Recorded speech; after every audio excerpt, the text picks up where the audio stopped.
사랑하는 성도 여러분, 한 주간도 주의 은혜 가운데 평안하셨습니까?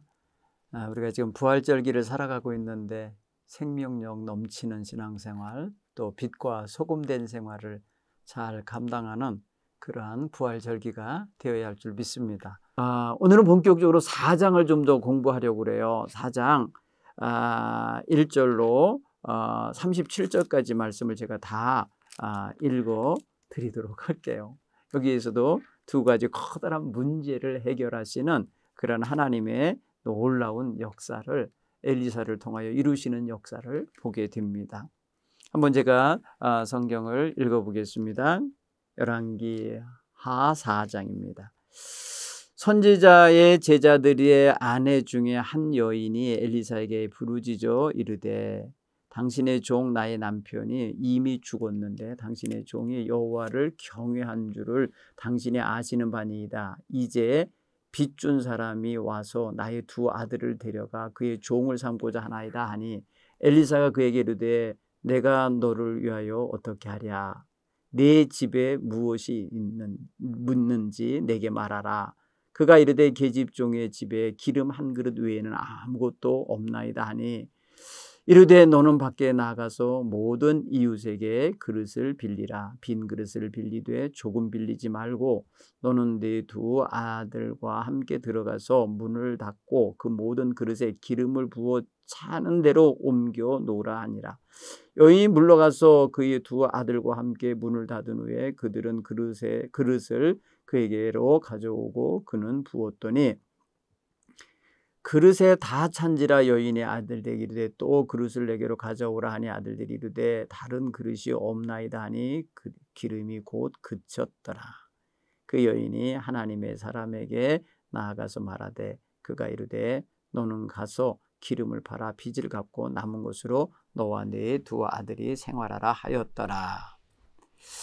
하루는 엘리사가 수렙에 이르렀더니 거기에 한 귀한 여인이 그를 간권하여 음식을 먹게 하였으므로 엘리사가 그곳을 지날 때마다 음식을 먹으러 그리로 들어갔더라. 여인이 그의 남편에게 이르되 항상 우리를 지나가는 이 사람은 하나님의 거룩한 사람인 줄을 내가 아노니 청하건대 우리가 그를 위하여 작은 방을 담 위에 만들고 침상과 책상과 의자와 촛대를 두사이다. 그가 우리에게 이르면 거기서 머물리이다 하였더라. 하루는 엘리사가 거기 이르러 그 방에 들어가 누웠더니 자기 사원 게하시에게 이르되 이 수넴 여인을 불러오라 하니 곧 여인을 부르매 여인이 그 앞에 선지라. 엘리사가 자기 사원에게 이르되 너는 그에게 이르라. 네가 이같이 우리를 위하여 세심한 배려를 하는도다. 내가 너를 위하여 무엇을 하랴? 왕에게나 사령관에게 무슨 구할 것이 있느냐 하니 여인이 이르되 나는 내 백성 중에 거주하나이다 하니라. 엘리사가 이르되 그러면 그를 위하여 무엇을 하여야 할까 하니 게하시가 대답하되 참으로 이 여인은 아들이 없고 늙은 남편은 늙었나이다 하니 이르되 다시 부르라 하여 부르매 여인이 문에 서니라. 엘리사가 이르되 한 해가 지나 이때쯤에 네가 아들을 안으리라 하니 여인이 이르되 아니로소이다. 내 주 하나님의 사람이요 당신의 계집종을 속이지 마옵소서 하니라. 여인이 과연 잉태하여 한 해가 지난 이때쯤에 엘리사가 여인에게 말한 대로 아들을 낳았더라. 그 아이가 자라매 하루는 추수꾼에게 나아가서 그의 아버지에게 이르렀더니 그의 아버지에게 이르되 내 머리야 내 머리야 하는지라. 그의 아버지가 사원에게 말하여 그의 어머니에게로 데려가라 하매 곧 어머니에게로 데려갔더니 낮까지 어머니 무릎에 앉아 있다가 죽은지라.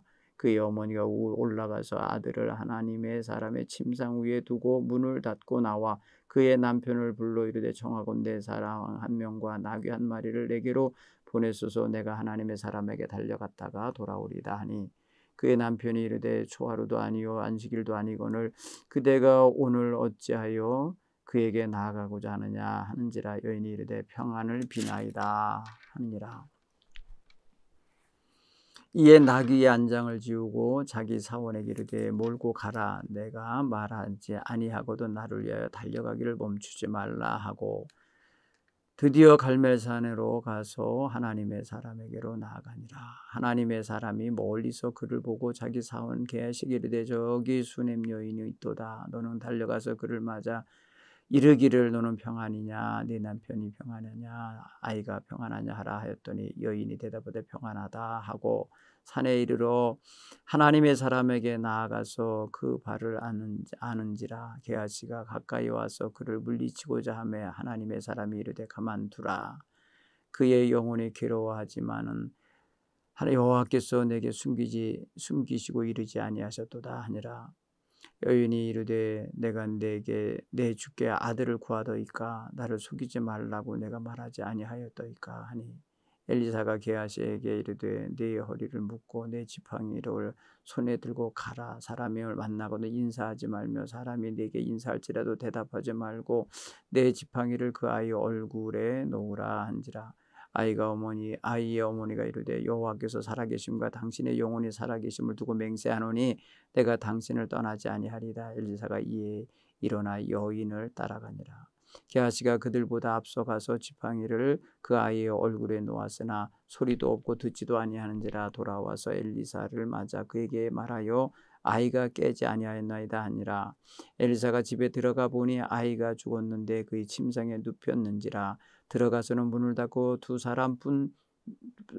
닫으니 두 사람뿐이라. 엘리사가 여호와께 기도하고 아이 위에 올라 엎드려 자기 입을 그의 입에 자기 눈을 그의 눈에 자기 손을 그의 손에 대고 그의 몸에 엎드리니 아이의 살이 차차 따뜻하더라.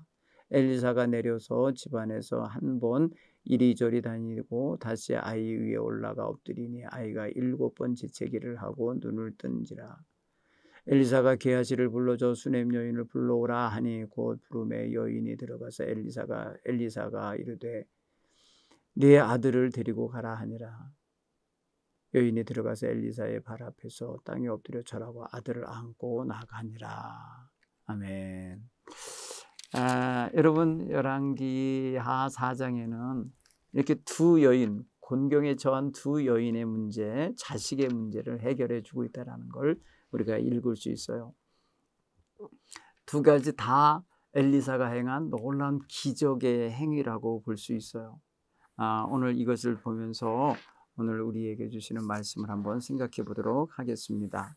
특별히 여러분 선지자 생도가 빚을 많이 남겨놓고 죽은 바람에 그 부인에게 채주가 다가와서 당신의 두 아들을 당신 남편이 지은 빚 대신에 나한테 넘기시오. 내가 종을 삼겠소. 이러면서 아들 둘을 위협한 거잖아요. 여러분 과부에게 있어서 남편이 없다는 뜻에서 과부지만은 두 아이마저 뺏기면 진짜 과부가 되는 거예요. 더 진짜 비참한 여인이 되는 건데 이 문제를 가지고 있는 여인이 이 문제는 자기에 의해서 벌어진 문제가 아니고 남편에 의하여 일어난 일이었단 말이에요. 그래서 이 문제를 가지고 하나님의 종인 엘리사에게 찾아가서 부르짖었어요. 지금 우리가 큰일 났습니다. 우리 아이들이 지금 종으로 끌려가게 생겼습니다. 그러니 구해 주십시오 하면서 그 사정 이야기를 쭉 했어요. 그랬더니 엘리사가 너 지금 집에 그럼 가지고 있는 게 뭐가 있냐? 그랬더니 기름 한 병밖에 없습니다. 그랬으면 엘리사가 그러죠. 너 그럼 가서 내 이웃집에서 그릇을 있는 대로 다 빌려라. 빌릴 수 있는 대로 큰 거 작은 거 다 빌려다가 가지고 들어가서 문을 닫고 이제 기름을 채우라고 말씀했어요. 그랬을 때에 여인이 그 말씀에 그대로 순종하죠. 그릇을 빌릴 수 있는 만큼 빌렸을 거예요. 그리고 여인이 가지고 있는 자기에게 있는 기름을 그릇에다 쏟았을 거예요. 여러분 생각해 보세요. 여기 굉장히 중요한 부분이 하나가 있어요. 여인이 빌려온 그릇, 큰 그릇, 작은 거 다 있을 텐데 자기가 가지고 있는 기름 한 병이라 그랬잖아요. 여러분 한 병을 쏟은들 그 그릇에 채울 수 있겠어요? 이걸 여러분 가만히 생각하면서 이 여인이 순종한 걸 생각해 보셔야 돼요. 믿음이 없이는 이런 순종이 안 될 거예요. 믿음이 없이 이성적이고 합리적인 생각을 갖고 계산이 있고 저울질하고 재보고 하는 이런 태도가 있었으면 아마 이 여인이 이런 행동 못했을 거예요. 이 여인의 행동에는 일체의 의심이 없었어요. 이 여인의 행동에는 절대적인 순종의 믿음이 있었다는 걸 알 수 있어요. 하나님의 종이 지시한 대로 하나님의 종이 시키는 대로 이 여인은 일체의 반문도 대꾸도 하지 않고 자기 생각을 얹어서 말하지도 않고 아무 소리 없이 하라는 대로 행동하는 걸 보면은 놀라운 기적이 거기에 담기고 있다는 거예요. 사실은 한 병 한 병 쏟을 때마다 기적 아니겠습니까? 한 병 쏟을 때는 내 거 쏟아지는 거예요. 그렇죠? 내가 가지고 있던 거 한 병 쏟는 거예요. 근데 여러분 생각해 보세요. 순종하는 믿음이 그 한 병 다 쏟아질 동안에 딴 생각 들면 되겠어요? 그 한 병이 다 쏟아 나올 동안에 의심이 들어가면 되겠어요? 그렇지 않아요. 안 해야 돼요. 이 여인은 그러니까 자기가 가지고 있던 소유의 한 병이 다른 그릇으로 옮겨져서 쏟아질 동안에 의심하지 않고 그것에 대하여 염려하지 않았음을 알 수가 있어요. 그래서 계속해서 그것을 계속해서 쏟아냈다는 걸 알 수 있어요. 생각해 보십시오. 멋지지 않습니까? 이건 정말이지 성경에 나와 있는 이야기 속에 정말 미소를 짓게 만드는 기적의 역사가 일어나고 있는 거예요. 올해 우리 교회의 목표가 하나님이 귀히 쓰는 그릇이 되자라고 했어요. 여러분 그릇이 얼마만지 모르겠지만 그 그릇은 다 하나님이 채우실 수 있는 그릇이라는 걸 믿으시기 바라요. 그래서 하나님 내 그릇 여기 있습니다. 나를 채우소서. 하나님이 원하시는 것 채우소서. 내가 필요한 것 채우소서. 내게 꼭 있어야 할 것 주님 보시고 주님이 채워주소서. 이런 믿음의 간절한 소망과 기도를 가지고 여러분의 그릇을 빈 그릇을 가져다 놓으시기 바랍니다. 아마 이 여인과 두 아들이 가서 그릇을 빌려오는 거 아마 빈 그릇도 빌려오지 뭐가 들어있는 그릇은 못 빌려오잖아요. 남의 집에 지금 빈 그릇을 다 챙겨갖고 온 거잖아요. 그래서 그 그릇을 빌려다가 거기에 자기에게 주신 하나님의 축복을 담는데 잠시 보관하는데 사용하는 거 아닙니까? 그렇죠? 내 그릇 아니에요. 이게 사실은 내 집에 있는 그릇은 다 비어 있어요. 사실은 기름병 하나만 놔두고 다 비어 있는 거예요. 그 여인의 집에 있는 그릇들이라는 건. 그러면 이미 먼저 채워질 건 다 자기 집에 있는 자기 그릇에 먼저 채워지겠죠. 그리고 빌려온 그릇에 채우게 되는데 넘치게 채워지는 역사를 끊임없이 경험하는 거예요. 여러분 이게 우리의 인생의 일생일대에 주어지는 축복이라 여겨보세요. 이게 단시간 동안에 하루 동안에 일어난 문 닫고 들어가서 하루 동안에 기름 채우는 일이지만은 우리 인생은 날마다 하나님의 은혜로 채움받는 그런 인생이 되어야 돼. 날마다 하나님과 대화하고 날마다 하나님께 문 닫고 들어가서 하나님이 하라는 대로 할 줄 아는 이런 자세를 갖는 거 이게 너무 중요한 거예요. 그렇지 않습니까? 네. 오늘 이 내용을 마음에 새기시고 기도할 수 있게 되기 바랍니다. 문제 해결됐어요. 이 여인은. 그렇죠? 오늘 엘리사가 그랬잖아요. 너 그릇에 있는 거 가져다가 팔아서 빚을 갚고. 빚은 뭐예요? 남편이 남겨놓고 간 빚이에요. 남편이 인생살이 다 못하고 간 거, 그래서 자기 역할 못하고 간 거, 그가 남겨놓고 간 문제, 과거 문제예요. 과거 문제 해결한 거예요. 과거 문제 해결해낸 거예요. 하나님이 기도할 때 과거의 문제가 쫓아온 거 아닙니까? 이 사람 문제 해결한 거예요. 여러분 빚이라고 하는 것은 과거 남편이 남겨놓은 과거 문제인데 이게 나를 따라와서 현재의 나를 괴롭혔던 거잖아요. 그런데 하나님께서 현재의 은혜와 현재의 믿음과 현재의 결단을 가진 여인에게 지금 과거를 해결하게 하고 현재도 해결하시고 현재도 이제 먹고 살게 생기고요. 그 다음에 미래까지도 살게 하시는 거예요. 놀랍지 않습니까? 하나님의 은혜 안에서 여러분 과거의 문제에 쫓겨서 현재도 쫓기고 미래도 쫓기게 되는 그런 현실 속에서 살지 않게 되기 바랍니다.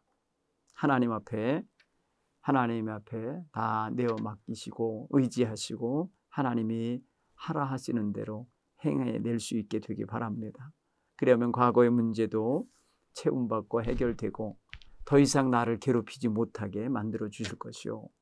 그리고 오늘 지금 여기에 배고픔이 여기에 고통이 여기에 슬픔이 여기에 근심이 사라지게 할 거요. 그리고 미래에 내 자식이 어떻게 클까 어떻게 먹고 사나 염려하지 않게 뒷받침을 하도록 하나님이 주셔서 살아갈 수 있게 하신다는 것을 이 얘기를 통해서 유추하시고 해석해내시고 읽어내시기 바랍니다. 여기는 한 생도 선지자 생도의 아내의 또 그 두 아들의 문제이지만 나의 문제로 여기셔서 나의 과거 문제가 나를 현재를 힘들게 하고 현재가 힘드니까 미래가 보이지 않는 이런 암담한 현실 속에서 어떻게 하겠냐는 거예요. 이 여인처럼 하나님의 종에게 가서 말하고 하나님의 은혜와 능력을 힘입는 이런 기회를 만들어낸 것처럼 하나님께 가지고 나가셔서 다 아뢰시고 고하시고 하나님과 의논하시고 하나님이 지시하시는 대로 행할 수 있게 되기를 바랍니다. 또 엘리사가 수넴 여인에게 주시는 은총을 또 보십시다. 오늘 이 수넴 여인은 과거도 현재도 미래도 하나님의 종인 엘리사를 늘 극진히 섬기고 접대했던 여인이에요. 그의 세심한 배려가 결국 그녀에게 복이 임하게 했어요. 남편은 늙고 여인도 늙어가는데 자식이 없어요. 아들이 없는 집이었던 거예요. 그렇게 보면은 이 집도 사실은 현재 귀부인이고 현재 귀하게 사는 집이긴 하지만 이게 멀리 못 가는 그런 집이에요. 당대의 귀부인으로 살고 당대의 귀한 귀족으로 살 수는 있죠. 그런데 이 가정에 미래가 없던 집이었어요. 근데 이 미래가 없던 이 집이 지금 하나님의 선지자인 엘리사를 극진히 대접하고 그것도 부창부수라 남편과 아내가 한마음 돼서 이렇게 세심한 섬김을 했을 때에 그들이 상상도 못했고 구하지도 않고 바라지도 못했던 그러한 은혜와 복을 얻게 되는 장면을 오늘 성경이 우리에게 가르쳐주고 있어요. 여러분, 오늘 이 여인에게서 먼저 우리의 삶과 연결될 지점들을 한번 찾아보도록 하겠습니다. 이 수넴 여인의 뭐랄까요? 애환이라 할까요? 고충이라면, 허전함이나 결핍이 있다면 뭘까요? 여러분, 우리 인생은 다 결핍이 좀 있어요. 완벽하지 않아요. 완전히 다 갖추지 못하고 있는데 뭐가 부족하십니까? 한번 여러분의 궁극적인 문제에 대해 남과 비교해서 비교 열등한 거 말하지 말고 내 힘으로 할 수 없었던 거, 내 능력 바깥에 있으나 필요한 건데 없는, 필요했는데 없는 것이 무언가. 한번 그 궁극적인 궁극적인 필요를 한번 찾아보십시오. 오늘 이 수넴 여인에게는 남편 늙고 자기 늙어가는데 아들이 없는, 미래가 그 집안에 미래를 밝힐 수 있는 등불이 없는, 미래를 이어갈 수 있는 씨앗이 없는 상태였다는 거죠. 그 사람의 힘으로 할 수 있나요? 아무리 이들이 귀부인이고 귀족이어도 힘으로 안 돼요. 자기들 능력으로 안 되는 거예요. 물론 다른 여인을 구해서 첩을 들이거나 뭐 이러면서 또 아이를 낳으려면 낳겠지만 이 남편 그러지 않은 거 보면은 참으로 이 여인과 사랑하면서 여인과만을 이렇게 살아가려고 했던 것 같아요. 그런데 이 여인에게 지금 하나님께서 이 엘리사를 세심하게 배려하고 섬기는 모습에 의하여 엘리사와 그의 사환이 의논해서 이 집이 꼭 필요한 게 뭐냐. 돈 문제도 아니요. 어떤 권력층과의 관계 해결하는 문제도 아니요. 무슨 땅 문제도 아니요. 여러 가지 문제가 아무것도 없다는데 뭐가 문제일까 해보니까 자식이 없는 게 문제입니다. 이렇게 제3자가 진단해 준 거예요. 본인들 입으로 말도 안 해요. 뭐가 필요하냐, 뭐 해줄까 그럴 때 물어도 안 보자, 말도 안 하잖아요. 그렇죠? 그랬더니 이 게하시라고 하는 엘리사의 시종이 찾아내준 문제 아닙니까? 찾아내준 결핍과 부족함이잖아요. 딴 사람 제3자가 보았을 때 이게 있어야 될 집입니다. 이게 부족합니다. 이렇게 해준 게 바로 이 집엔 자식이 없어요. 아들이 없어요. 이거였어요.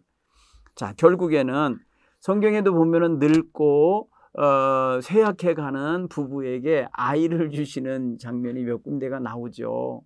대표적인 게 아브라함의 집이고 이삭의 집이죠. 그 다음에 삼손을 낳은 마노아의 가정이 그렇죠. 그런데 오늘 이 수넴 여인, 남편 이름은 나오지도 않고 여인 이름도 나오지도 않아요. 수넴이라는 곳은 이방 땅이잖아요. 이방 여인이고 이방 남자예요. 그런데 이들에게 지금 자식이 없는 결핍을 하나님의 종이 알아차리고 하나님께 기도했던 거죠. 자, 엘리사가 수넴 여인에게 한 예언이 있었죠. 16절에 보면은 4장 16절에 엘리사가 한 해가 지날 때 지나 이때쯤은 네게 아들을 안으리라. 내가 아들을 안으리라. 이 말은 뭐예요? 한 해가 지나고 이때쯤이면 내가 내년 이맘때 또 올 건데 너 그때쯤에 아들을 안고 있으리라. 이렇게 말하는 거예요. 그 사이에 그러니까 임신하여 아이를 낳을 거라는 이야기잖아요. 그렇죠?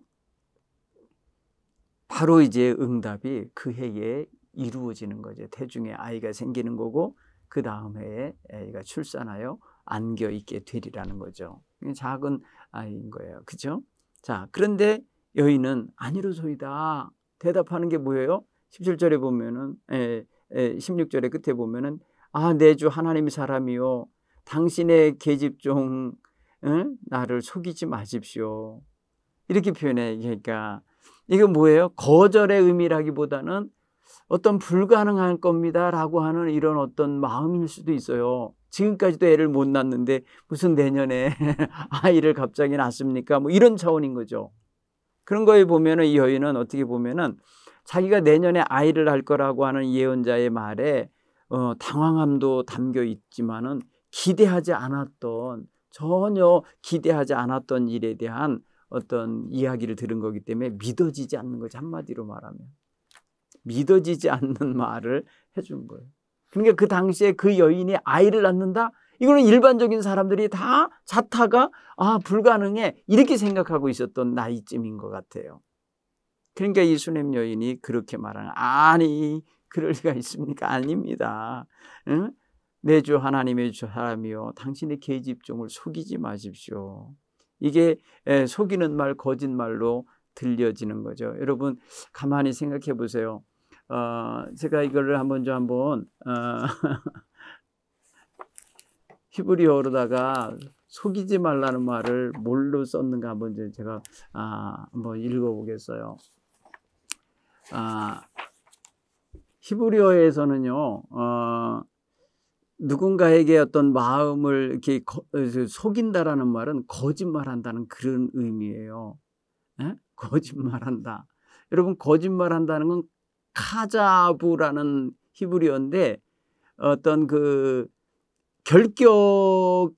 결격이 있는 말. 그러니까 좀 이렇게 부실한 말이랄까요? 뭐 이렇게 내용이 꽉 차 있지 않은 것 같은 거짓으로 판명될 만한 것이 섞여 있는 그런 말을 의미할 때 쓰는 거예요. 카자브라는 게 분사인데요.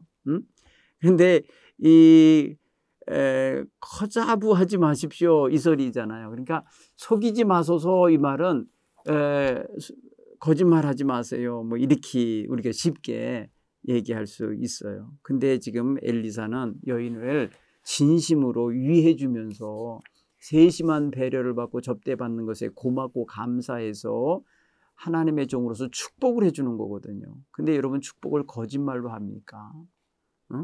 여인이 그런 면에 있어서는 조금 반응이 이방이 나와요. 그러니까 어떻게 보면은 하나님의 백성 나오면 당신의 말씀대로 되리이다 뭐 이러면서 오케이 하면서 받아들일 텐데 이 여인은 지금 일반적인 생각이 너무 강한 거예요. 자기 틀이라 그럴까요? 인간적인 일반적으로 나이가 들면은 아이 못 낳아 뭐 이런 어떤 관념 있잖아요. 여러분 사라도 비웃었다며 사라도요. 창세기 18장을 보면은 하나님의 천사들이 말을 했는데 장막 뒤에 서서 그 소리 듣고 말이에요. 코웃음을 쳤잖아요. 그죠? 무슨 내가 애를 낳아 하면서요. 근데 아무튼 오늘 성경도 그렇게 미소 짓게 만드는 내용이 좀 이렇게 가미가 돼 있는데 실제로 그 다음 해에 아이를 낳아서 안게 되는 거예요. 그런데 17절 이하에는 좀 이제 한 해가 지나고 아이는 낳았다 그랬고요. 18절에 보면 그 아이가 자라매라고 표현했어요. 요게 지금요 17절과 18절 사이에 여러분 행간이 있어요. 성경은 바로 이어서 써 있지만은 실제로는 요 사이에 몇 년이 있을지 여러분 말도 잘하고 뛰기도 하고 달리기도 하는 아이예요. 그러니까 아마도 지금 한 초등학생쯤 될 정도로 한다면 10살 정도 생각을 하고 한번 우리가 읽어보자고요. 그러면 10년 동안 이 아이를 기르는 동안에 이 부부가 얼마나 행복했겠어요. 늙음하게 얻은 아들이 이렇게 무럭무럭 잘 크고 즐겁게 해주고 인생의 의미를 갖게 해주고 희망 없던 가정에 가문에 희망이 생겼고 그리고 기대가 생기고 그래서 나 더 늙지 않았으면 좋겠다. 이 아이와 함께 좀 더 좀 살았으면 좋겠다는 그런 바람을 갖고 애쓰고 있었을 것 같지 않아요? 행간은 여기에 지금 웃음이 있을 수 있고요. 이 집에 안에 지금 행복이 있을 수 있고요. 행간에는 지금요. 이 아이 때문에 정말 이 집안 분위기가 생기 가득한 모습이 담겨 있다고 우리가 읽을 수 있어요. 그런데 18절부터 조금 어두움이 들어차는데 다름이 아니라 이 아이가 머리 아파. 머리가 아팠다는 거야. 아빠한테 가갖고. 추수밭에까지 가서 아이가 아버지한테 자꾸 머리가 아프다 그랬다는 거예요. 여러분 머리가 아프다. 머리야. 머리야. 그러면 여러분 이 머리 아픈 게 어떤 통증이죠. 두통. 오늘날로 말하면 어떻게 보면 뇌졸중이 있을 때도 두통이 오고요. 뭐 뇌종양이 있어도 두통이 올 수 있고요. 뇌에 어떤 질환이 있으면은 뇌가 아프거든요. 머리 아플 때죠. 골치 아플 때. 속상하도 골치는 아프지만은 아이가 뭐 속상한 일이 있었겠어요. 근데 뭔 일이 온지 아이가 머리가 아파서 엄마한테 데려다 주라 해서 엄마한테 왔는데 엄마 무릎에서 아이가 이러고 나 자고 있다가 그냥 그대로 꼴까닥 죽었네요. 얼마나 당황스럽겠어요, 여러분. 이 있잖아요. 잘 자라던 아이가 희망과 꿈을 갖고 자라고 기쁨을 주던 아이가 갑자기 말이에요. 하루나 사이에 죽은 거 아닙니까? 그랬을 때 이 여인이 얼마나 차분하게 행동하는가를 보십시오. 보통 여자 같으면요, 막 울고불고 그냥 나사네 하면서 그냥 바둥바둥 굴렀을 거예요. 근데 이 여인 굉장히 차분합니다. 남편에게도 말 안 합니다.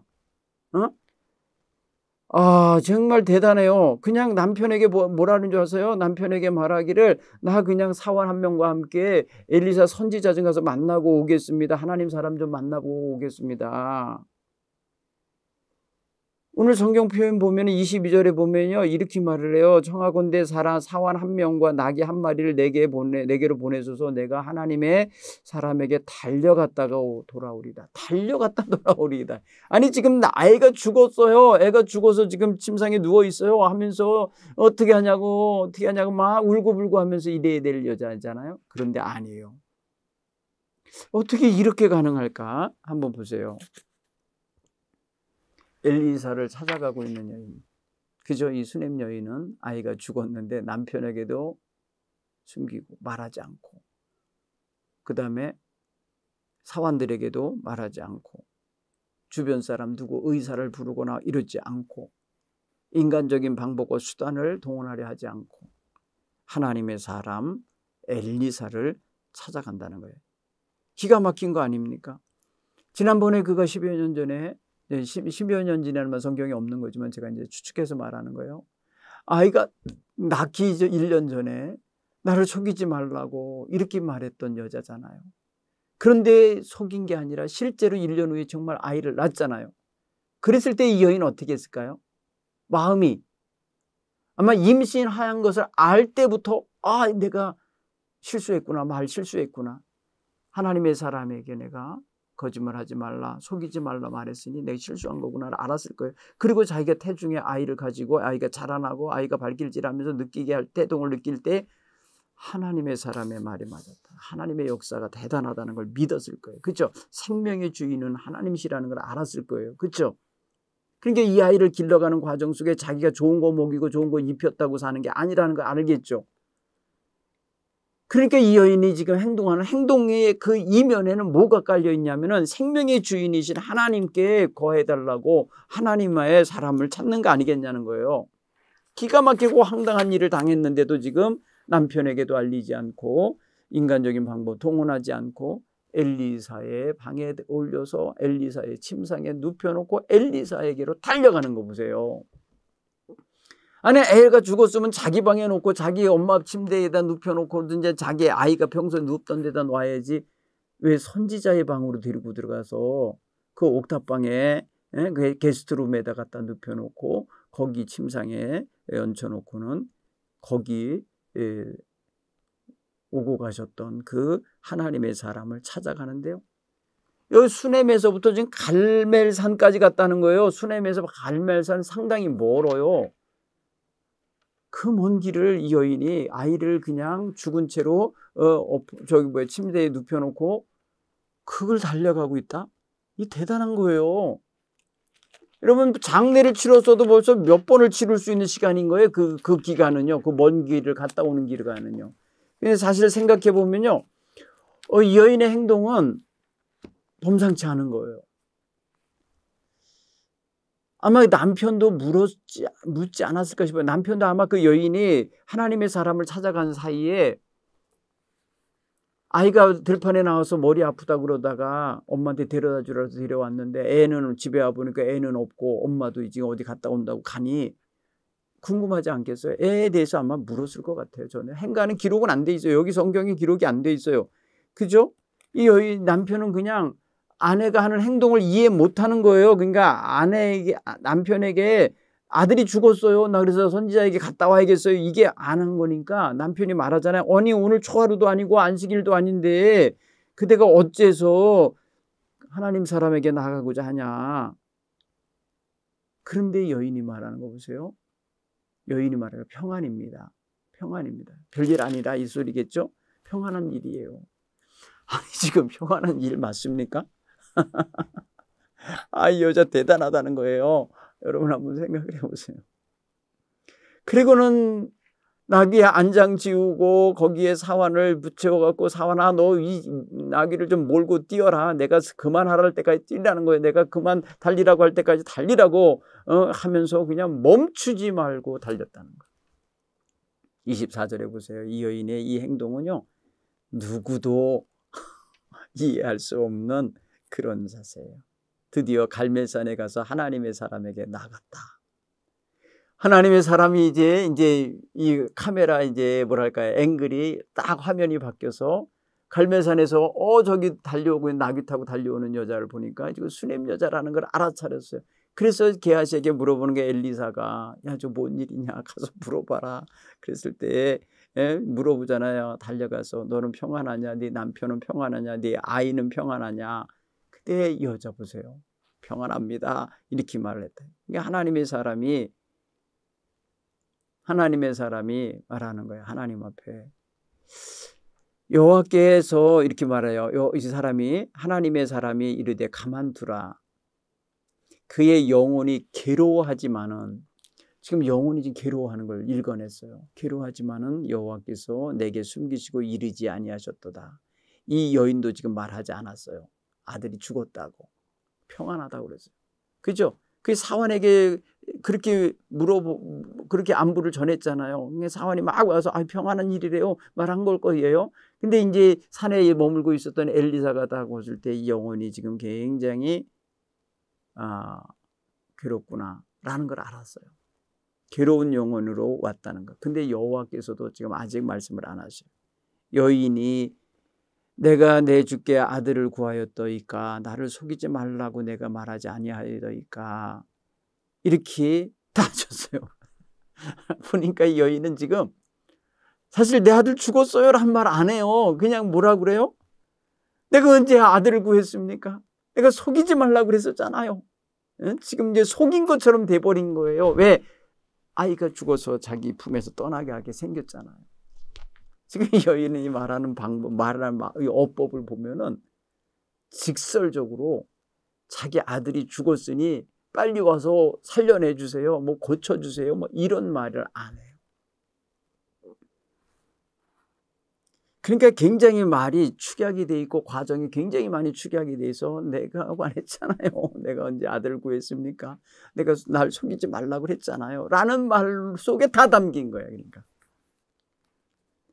그래서 엘리사가 알아차려요. 그래서 빨리 이 시종에게 말하대요. 너 허리를 묶고 내 지팡이 들고 빨리 먼저 달려가서 누가 갈 때 너 누구한테도 인사하지도 말고 누가 인사해도 대꾸도 하지 말고 그냥 달려가서 이 지팡이를 아이 얼굴에 얹어놓으라는 거예요.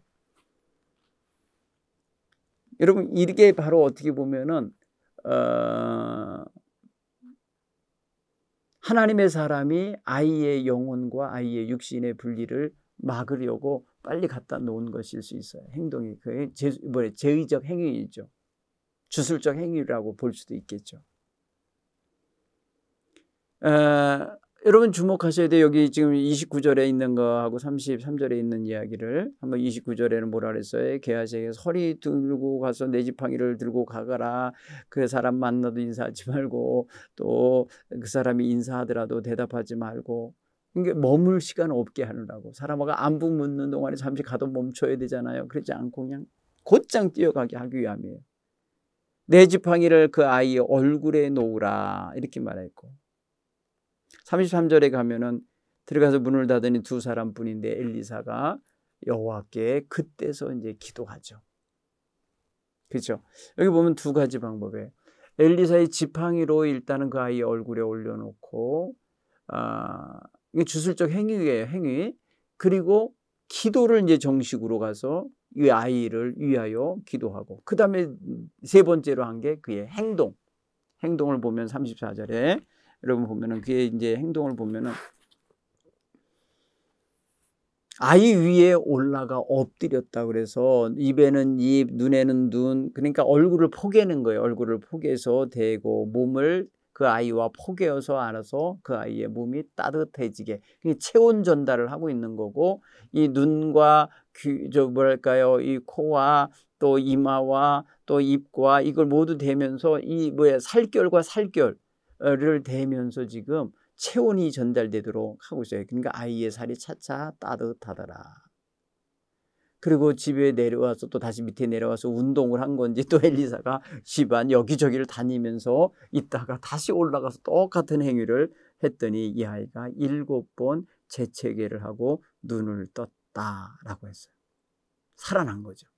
자, 이게 다 주술적 행위이긴 하지만은 한번 보십시다. 이 이야기 속에서 이제 여인이 하는 행동에 한계가 있죠. 그는 알리는 데까지만. 알리는데도 정확한 말로 알리지도 않고 아이가 지금 이상이 생겼다라는 걸 말하느라고 내가 언제 아들을 구했습니까? 내가 나를 속이지 말라고 하지 않았습니까? 라고 하는 말 속에서 이미 그 여인이 지금 아이 때문에 괴로워하고 있는 그 영혼의 괴로움을 알아차린 거예요. 그래서 빨리 가서 이 지팡이를 아이 얼굴에 오르라고 한 게 바로 알아차린 거예요. 여러분 요 사이에 이 기록되지 않은 부분들에 무엇이 있을 것 같죠? 그렇죠? 상상해 보면은 인지상정으로서 말할 수 있는 것들이 있죠. 여러분 보면은 여인으로서 울면서 아이 상태를 말한다든지 아이가 지금 어디에 있고 어떻게 해놓고 왔다고 하는 이야기가 다 있어야 되겠죠. 그래야 게하시가 달려가서 그렇게 행동할 위치를 바로 잡겠죠. 그런 걸 보면은 실제로 기록되지 않은 부분이 남아있다라는 걸 알 수 있어요. 예. 자, 엘리사가 수넴 여인의 아이를 살린 기적은 누구의 이야기를 연상하게 합니까? 가만히 한번 생각해 보세요. 여러분 열왕기상 17장에 보면 엘리야가 사르밧 과부의 집에서 3년 반 동안 가뭄이 있는 동안에 흉년이 든 사이에 거기 얹혀 지냈잖아요. 그 집에서도 역시 떡반죽 그릇에 밀가루 가루 그릇에서 계속 공급되는 은혜와 기름이 떨어지지 않게 하는 은혜를 경험하며 살았던 기간이 있었잖아요. 엘리사와 엘리야는 이렇게 비교되면 정말 뭐랄까요, 이렇게 접점이 차는 게 좀 몇 가지가 있어요. 그런 걸 제가 이따가 말씀해 드릴 테니까 한번 좀 찾아보시면 좋겠어요. 자. 특별히 여러분 이제 열왕기 상은 엘리야의 사용 이야기고 열왕기 하는 앞부분은 주로 이제 엘리사의 사용 이야기가 나오는데 두 예언자의 어떤 그 활동 사이클을 보면은 좀 엇비슷한 것들이 이렇게 대치가 되게 돼요. 열왕기상 17장에 보면은 가물고 물이 없을 때에 하나님께서 엘리야를 계곡으로 인도하셔서 계곡 물을 먹게 하시는 장면이 나와요. 그렇죠? 골짜기로 인도하셔서 그곳에서 물을 마시게 하는 장면이 나오는데요. 그걸 보면은 하나님께서 그 목마른 인생을 하나님이 챙겨주시고 비가 내리지 않은 땅에서 물을 구하지 못하는 땅에서 하나님의 종을 살려주는 장면이 나오는데 바로 그 목마름과 물 해결의 이야기가 엘리야의 이야기에도 나오는데 엘리사 이야기에도 나오는 거예요. 그러니까 열왕기상 17장 2절로 7절에 보면은 엘리야를 하나님께서 엘리야가 계곡에서 물을 마시는 장면을 볼 수가 있어요. 그리고 까마귀가 아침에 떡 갖다 주고 고기를 갖다 주고 저녁에 또 고기를 갖다 줘서 먹고 그 시냇물 마셨다는 이야기가 17장 6절에 기록이 돼 있어요. 그런데 오늘 이 3장 9절로 20절에 이미 이스라엘 백성들과 유다 왕이 함께 연합하여 모압을 치러 갈 때에 목마름을 해결해 주시는 골짜기에 물이 고이게 하시는 이야기가 평행을 이루고 있잖아요. 그죠? 그런가 하면은 사르밧 과부의 집에 이제 한 끼 남은 식사 먹고 죽으려고 하는 집에 위탁받으러 갔을 때에 그 집에 양식이 떨어지지 않게 하는 그런 은혜, 기름병에서 없어지지 않게 하는 은혜를 허락하잖아요. 그게 바로 열왕기상 17장 16절까지 이야기 속에 담겨 있어요. 그런가 하면은 엘리사에게는 지금 그 생도가 남긴 빚 때문에 그 부인이 남편 죽은 후에 아들 뺏길 지경에서 기름을 넘치도록 끊이지 않게 흘러나오게 하는 그 기적을 통해서 그 집을 살려내는 게 있잖아요. 그죠? 둘 다 혼자 사는 여자와 자식의 이야기가 나와요. 그 다음에 오늘 여기 엘리사가 수넴 여인의 죽었던 자식을 살려내는 이야기 같은 이야기가 엘리야 때도 하나 있는데 바로 엘리야 사르밧 과부의 죽었던 아이를 살리는 장면이 열왕기상 17장 17절로 24절에 똑같이 나오고 있어요. 그런가 하면은 엘리야가 이사벨에 의하여 추적당하고 쫓김당하는 그런 속에서 그를 죽이겠다고 이렇게 아주 막 일을 갈 때에 엘리야가 도망을 쳐야 되잖아요. 그것처럼 엘리사도 역시 추격을 당하고 추적하는 자가 그를 제하려고 하는 그런 장면이 한번 좀 더 나오는 게 있는데 바로 그게 아람 군대와의 관계 속에서 그게 나와요. 왜냐하면은 아람 군대, 아람 왕, 이제 나중에 배우겠지만은 아람 왕이 이야기하는 왕궁에서 이야기하는 비밀이 다 엘리사에게 알려지는 거예요. 그래서 누구 첩자가 있는 거 아니냐? 왕궁에 누가 고자질하는 애가 있는 거 아니냐? 그랬더니 아니라고. 엘리사라고 하는 아주 대단한 하나님의 사람이 있는데 다 멀리서도 우리의 모든 걸 알고 다 이렇게 대비하는 겁니다. 이렇게 말하면서 가자 엘리사를 제거해야 된다라는 그런 생각이 들거든요. 자, 그런가 하면 여러분 그 다음에도 이제 비슷한 이야기가 다 나오니까 그걸 다 정리해서 나중에 한번 좀 이야기를 해드리도록 하겠고요. 오늘은 일단은 여기 엘리사가 지금 수넴 여인의 아이를 고쳐주는 이야기를 내용상 파악을 했어요. 자, 오늘 여기서 여러분 우리 자신에게 한번 좀 말씀을 적용해 보도록 하겠습니다. 엘리사가 하나님께 기도해서 수넴 여인의 죽은 아들을 살렸잖아요. 우리의 삶 속에도 기도를 통해서 이 죽어가던 일, 시들어가던 일 이런 것들이 다시 살아나게 하는 역사를 기적을, 은혜를 경험한 적 있으신가요? 한번 지금까지 살아온 인생 속에서 한번 찾아보십시다. 제가 한 주 전인가요? 이제 화분들을 이제 이렇게 창 밖으로 이제 실내에서 실외로 옮겨놨어요. 이제 봄 기온이 좋으니까. 그런데 나무들을 이렇게 하나하나 살펴보니까 어떤 나무는요, 잎사귀는 푸른색인데 아니 거의 말라가고 있는 푸른색인 거예요. 쭈글쭈글해졌고 잎사귀가 이러면 안 되는데 만져보니까 진짜 말랐어요. 미안한 거예요. 저 꼭대기는 좀 살아있는데. 그래서 바로 물을 아주 흠뻑 주면서 미안함을 제가 고백했어요. 미안하다. 그리고서는 아주 다시 살아나기를 바라면서 내가 잘 돌볼게 하면서 기도하는 마음으로 물을 먹였어요. 그랬더니요, 하루 지났는데 싹 살아난 거예요. 그 부활주일 날 아침에 가서 보니까 생생해진 거예요. 제가 그걸 보면서 생수의 물이 이래서 필요한 거구나 라는 걸 느꼈어요. 우리 사랑하는 성도 여러분, 인생 살아가면서 인생에는 정말 생수 같은 하나님의 은혜가 필요해요. 그런 또 체험을 하고 살아가고 계실 줄 믿습니다. 여러분의 인생에 있어서 어려울 때, 힘들 때 하나님의 개입하심과 역사하심으로 인하여 풀어지는 역사를 많이 체험하며 사시기를 간절히 축원합니다. 그 다음에 이전에 있었다면 그것에 대한 감사와 하나님께 영광을 돌리시기 바라요. 또 우리 수냄 여인에게 두 번째 문제를 한번 좀 적용해 볼게요. 아들이 없고 남편 늙었다고 그랬어요. 여러분, 아들 없고 남편 늙었다. 이거는 어떤 느낌이 들어요? 아들 없다, 남편 늙었다.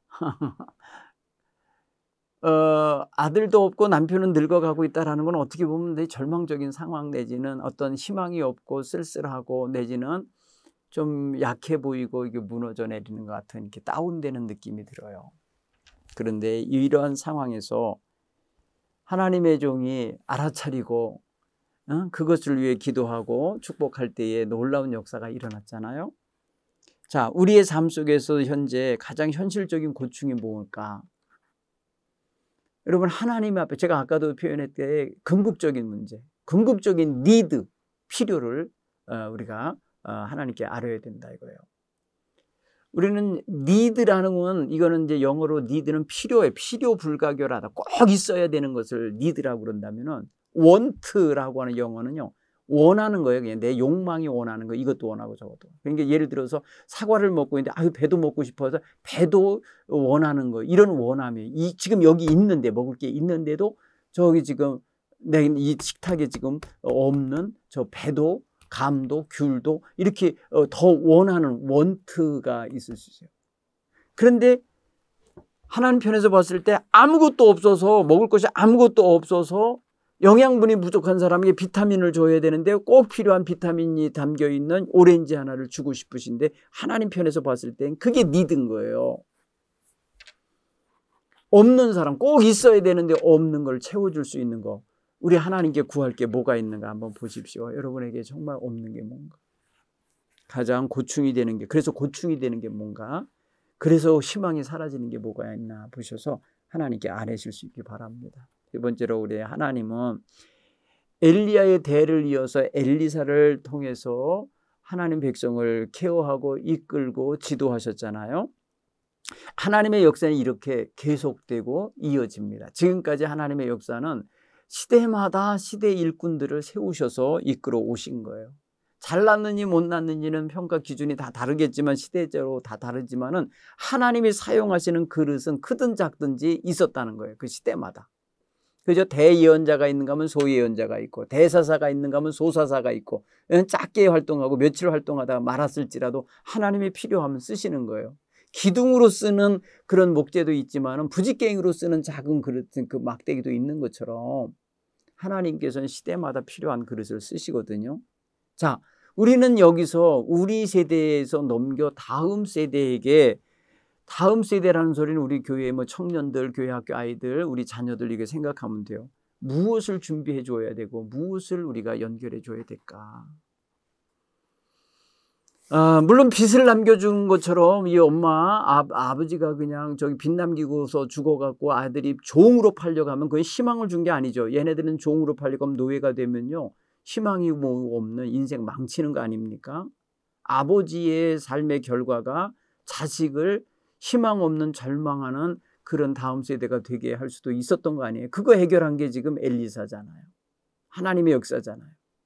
오늘 우리는 우리의 잘못과 허물과 죄악을 자식들의 대로 이어지게 만들어서는 안 돼요. 하나님의 뜻에 어긋나는 삶이 있다는 걸 깨달으면 끊어야 돼요. 그리고 우리가 진정으로 다음 세대를 위해서 준비해 줘야 될 게 뭔가 한번 우리는 정말 생각해 봐야 돼요. 하나님 제일 중심의 가치관 너무 필요한 거죠. 돈보다도 더 중요한 가치관이라 생각이 되지거든요. 우리가 정말 우리 자녀들 세대를 위해서 어떤 것을 가르쳐야 될까?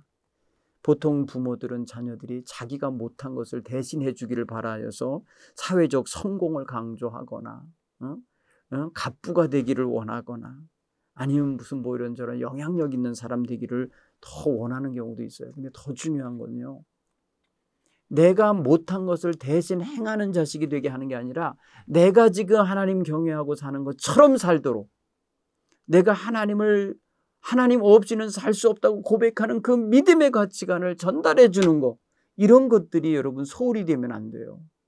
사회적 성공도 이런 게 이루어진 다음에야 의미가 있고 가치가 있어요. 우리가 그런 걸 생각해 볼 때에 우리가 정말 다음 세대에게 정말 필요한 것을 꼭 채워줘야 될 것을 놓치지 않게 되기 바랍니다. 지금 우리나라는 내년도 2025년 되면 초고령 사회로 진입한다고 그래요.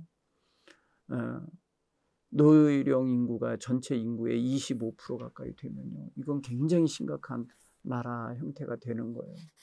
그렇게 생각해 보면은, 근데 아이들은 안 태어나요. 그러니까 이스라엘이 이걸 보면은 수냄 여인의 집안 같이 말하는 거예요. 부모는 늙어가고 있고 자식은 다음 세대가 없는 세대가 되고 있다. 희망이 사라지고 있는 세대 같지 않아요? 이럴 때 하나님의 터치가 필요합니다. 이럴 때 하나님의 개입이 필요합니다. 우리가 그걸 놓고 기도하면서 이번 한 주간 말씀 묵상하면서 사실 때 기도하시기 바랍니다. 우리 교회와 나라와 또 가정을 위해서 그런 차원에서 넓고 크게 기도하시길 간절히 축원합니다. 고맙습니다. 다음 주에 뵙겠습니다.